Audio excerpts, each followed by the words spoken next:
Assalamualaikum warahmatullahi wabarakatuh. Selamat datang di Cerita MW. Kali ini saya akan menceritakan tentang kiai. Kata-kata kiai seringkali kita dengar, dan kata-kata kiai seringkali disandingkan dengan gelar haji. Makanya disebutnya kiai haji. Tapi sahabat tahu nggak bahwasanya kata-kata kiai ini sudah ada jauh sebelum Islam masuk ke Indonesia. Kata-kata kiai diyakini masuk melalui budaya Cina yang ada di Indonesia. Kata-kata kiai terdiri dari dua kata, yaitu kata ki dan kata yai. Ki itu artinya lelaki yang dituakan, dihormati, atau memang sudah tua. Makanya kita sering mengenal kata-kata aki-aki. Kata yai sendiri artinya luas, agung, dan besar. Kata-kata yai sendiri kita jumpai di Thailand, Burma, Kamboja, dan Jawa kuno. Jadi kalau digabung, kiai itu sebenarnya artinya laki-laki yang dihormati karena memiliki kapasitas keilmuan yang sangat tinggi.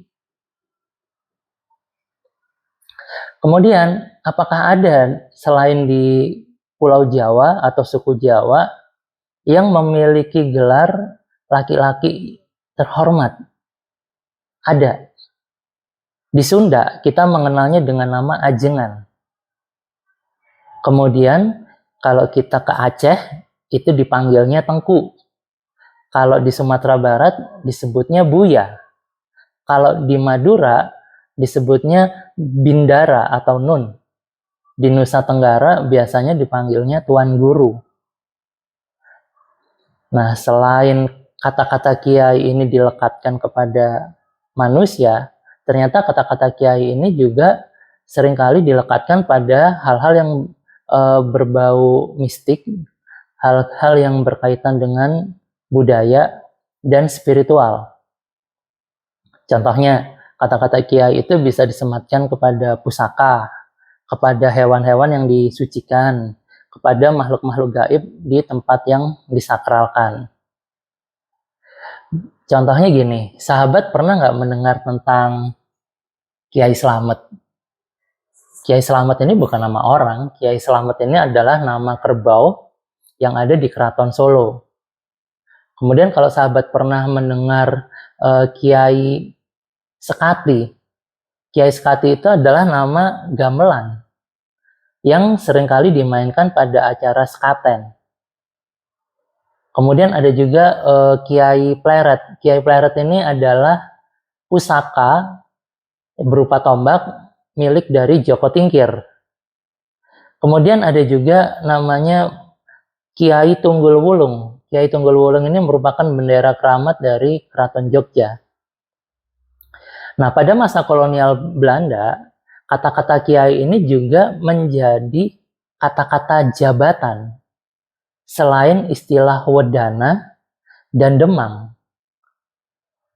Kemudian di Sumatera Barat, kata-kata kiai seringkali disematkan kepada lelaki tua yang merupakan keturunan dari Tiongkok. Biasanya laki-laki ini dihormati dan memiliki janggut yang panjang. Kemudian pada zaman Belanda itu juga kata-kata kiai mulai disempitkan. Yang tadinya lelaki yang terhormat, akhirnya kiai itu disempitkan menjadi seseorang yang mendalami ilmu agama. Maka itu disebut kiai. Tapi pada zaman kolonial Belanda itu pula lah, Islam di tanah Jawa sudah mulai berkembang. Dan pada waktu itu ada kita mengenal istilah wali songo. Wali songo itu ada yang mengartikan 9 wali, songo itu dari kata 9, tapi ada juga yang mengartikan bahwa itu sebuah majelis ilmu sebenarnya. Nah, isi dari wali songo ini disebutnya sunan. Jadi sunan itu adalah orang yang mendalami ilmu agama Islam. Ada beberapa pendapat mengenai kata-kata sunan. Yang pertama, sunan itu kependekan dari susuhunan.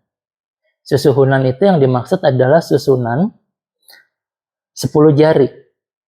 Jadi ketika orang mau menghadap orang ini, maka orang yang menghadap ini meletakkan tangannya di dada atau di kepala. sebagai bentuk penghormatan. Kemudian, kata susuhunan juga berakar kata dari susuh, yang artinya sarang burung, perlambang rumah kosmologis yang tinggi. Sarang burung sering diidentikan dengan rumah kasih sayang yang posisinya ada di ketinggian. Hal ini senada dengan gambaran kosmologi Jawa tentang Swargoloka. Kemudian ada lagi yang berpendapat bahwa nama Sunan itu dari susuhunan yang kemudian disingkat menjadi suwun, sinuwun, sinuwunan, yang artinya minta atau dimintai. Artinya orang yang bisa dimintai pendapat, nasihat tentang agama. Nah, pada zaman Belanda pula, akhirnya kata-kata Sunan itu diidentikan dengan kata-kata kiai, yaitu manusia yang terhormat karena ilmu keagamaannya. Pertanyaannya adalah, ada enggak kiai yang bukan beragama Islam? Kalau mau tahu lebih lengkapnya tentang kiai yang tidak beragama Islam itu tadi, silahkan simak di episode berikutnya di Cerita MW. Jangan lupa untuk subscribe, like, komen, dan share. Saya Wiwit pamit. Wassalamualaikum warahmatullahi wabarakatuh.